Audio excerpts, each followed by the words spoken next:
मेरे सामाजिक परिवार के सभी सदस्यों और वीडियो देखने वालों को नमस्कार। एक भ्रम कल से हो गया था, तो मैंने कहा कि उसकी स्पष्टता आप लोगों को ज़रूरी है। आप लोगों ने भी खबरें वो देखी होंगी जो अलग अलग जगह पर, लेकिन मैं कोशिश कर रहा हूं कि जो भी आपके मन में कल जो MHA की मिनिस्ट्री ऑफ होम अफेयर्स गृह मंत्रालय की गाइडलाइंस आई हैं, जिसको देश में सभी को पालन करना है, वो क्या है, और दुकानें खुलने को लेकर जो कहें कि अस्पष्टता है, भ्रम है, वो मैं दूर करने की कोशिश करूंगा। और छोटा वीडियो इसलिए कि जिससे कि आप इसको आगे साझा भी कर सकें और आसानी से आपको भी बात समझ में आ जाए। बहुत छोटा सा ऑर्डर है, उस ऑर्डर में बहुत साफ कहा गया है और अच्छी बात यह है कि राहत बहुत बड़ी है। ये राहत इस लिहाज से बहुत बड़ी है कि हम लोग जो कह रहे थे कि क्या 3 महीने के बाद फिर बढ़ेगा क्या, तो एक ये आशंका अभी भी है। जनजीवन सामान्य नहीं होने वाला है 3 मई के बाद भी, 15 मई के बाद भी, मैं तो कहता हूं 30 मई के बाद भी। लेकिन हाँ, इतना जरूर है कि हम धीरे धीरे अपनी गतिविधियों को ठीक करेंगे मतलब चालू करेंगे, जिससे कि ऐसा ना हो कि हर कोई घर में बंद है, कोई गतिविधि नहीं चले। सिर्फ इकोनॉमिक एक्टिविटी भर का मसला नहीं है, इकोनॉमिक एक्टिविटी तो है ही है, जिसको सरकार क्लस्टर वाइज खोलने की कोशिश कर रही है, लेकिन उसमें भी अलग अलग तरह की मुश्किलें हैं। मैं उसके कुछ और पॉइंट आ जाएंगे तो उस पर बात करूंगा। दुकानों के मामले में बहुत बड़ी राहत है। ग्रामीण क्षेत्रों में सभी दुकानें खुलेंगी आज से ही।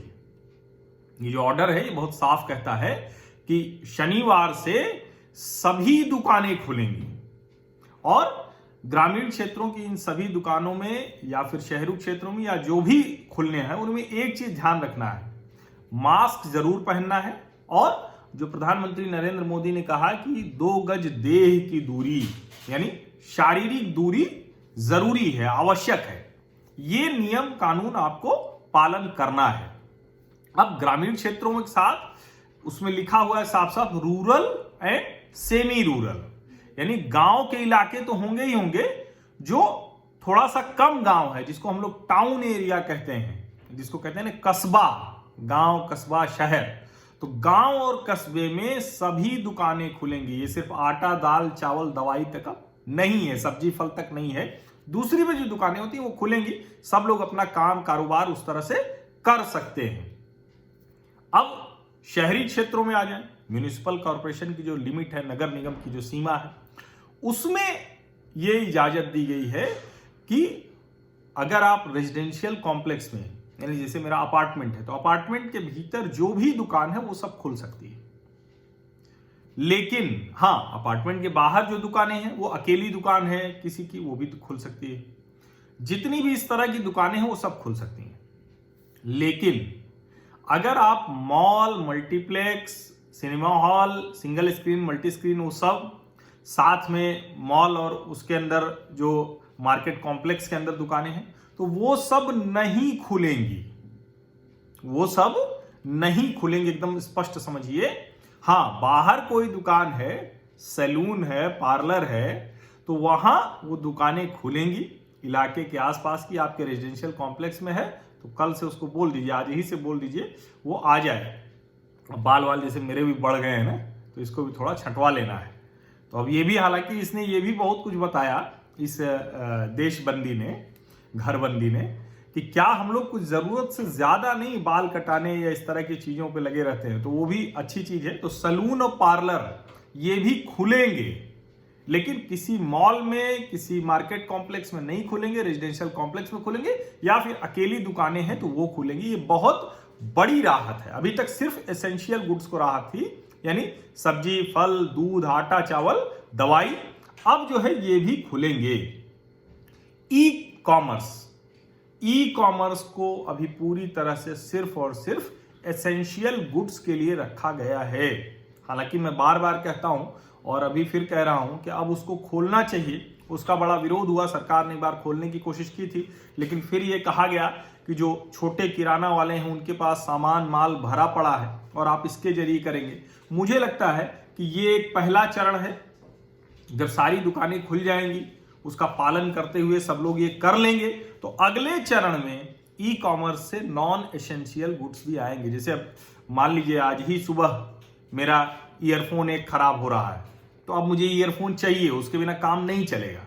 लेकिन वो कैसे मुझे मिलेगा? क्योंकि अगर कहीं किसी जगह पर इलेक्ट्रॉनिक शॉप खुल गई है, उसके पास होगा। अगर ये खोल देंगे तो अच्छा है, अगर बगल की दुकान वाला ला के रखता है तो वहां से ले लेंगे, नहीं तो ई कॉमर्स से भी आए तो कोई बुराई नहीं है, क्योंकि ये आपको समझना पड़ेगा बाजार के डायनेमिक्स के तौर पर। शराब पीने वाले जो हैं, चाहे शौकीन हो चाहे नशेड़ी हो, अभी उनको थोड़ा और जिसको कहते हैं ना कि धैर्य धारण करना पड़ेगा, सब्र करना पड़ेगा। और ये जो पूरा का पूरा मसला है ना, इसको बहुत साफ समझिए कि आप वो सारी शर्तें पूरी करेंगे, तभी नहीं करेंगे तो फिर आपके ऊपर जुर्माना भी लग सकता है, आप फंस भी सकते हैं। इसलिए ये मत कीजिएगा कि आपने दुकान खोली और उसके बाद फिर शुरू हो गए, जिसका खतरा दिखता है बार बार, वो मत कीजिएगा। और एक और जो जरूरी बात है कि जो कंटेनमेंट जोन है, यानी अगर आप किसी ऐसे शहर में, किसी ऐसे क्षेत्र में हैं जहां ढेर सारे, जिसको अंग्रेजी में हॉट स्पॉट कह रहे हैं, इसको ऐसे समझें कि ढेर सारे वहां मरीज मिले, संक्रमित हो गए, सोसाइटी सील हो गई अलग अलग जगह। जैसे हम जिस नोएडा में ही बैठे हुए हैं तो ढेर सारे ऐसे हॉट स्पॉट हैं, ऐसे कंटेनमेंट जोन बनाए गए, वहां इनमें से कोई राहत लागू नहीं हो। और सबसे आखिरी बात, आपकी दुकान है, आप खोलने जा रहे हैं, तो ये मैंने स्पष्टता दी सभी के लिए, लेकिन आप अपने स्थानीय प्रशासन से पता कर लें, क्योंकि एमएचए की गाइडलाइंस ये पूरे देश के लिए है, पैन इंडिया है। उस इलाके में, उस क्षेत्र में दुकान कैसे खुलेगी, कितनी खुलेगी, इसके लिए आप अपने यहाँ के जो एसडीएम हो, डीएम हो, जो पुलिस थाना हो, इससे एक बार स्पष्ट कर लें, जिससे कि कोई भी आपको दिक्कत ना हो दुकान खोलने के बाद। ये बहुत जरूरी है। तो ये मैंने कहा आपको स्पष्टता हो जाए, तो इसीलिए सुबह सुबह ये एक जरूरी वीडियो बनाना मुझे ठीक लगा। और ज्यादा बड़ा भी नहीं हुआ है, तो आप इसको आसानी से साझा कर सकते हैं, लोग भी इसको देख सकेंगे। बहुत बहुत शुक्रिया, धन्यवाद। और अगर आप मेरे सामाजिक परिवार का हिस्सा बनना चाहते हैं तो जो सब्सक्राइब करने वाला बटन है यूट्यूब चैनल का हमारे, उसको दबा दीजिए। साथ में जो बेल आइकॉन है, घंटी जैसा जो बना हुआ है, उसको भी दबा दीजिए, वो नोटिफिकेशन वाली है। तो नया वीडियो जैसे मैं कोई डालूंगा या लाइव होगा तो वो आपको पता चल जाएगा। बहुत बहुत धन्यवाद।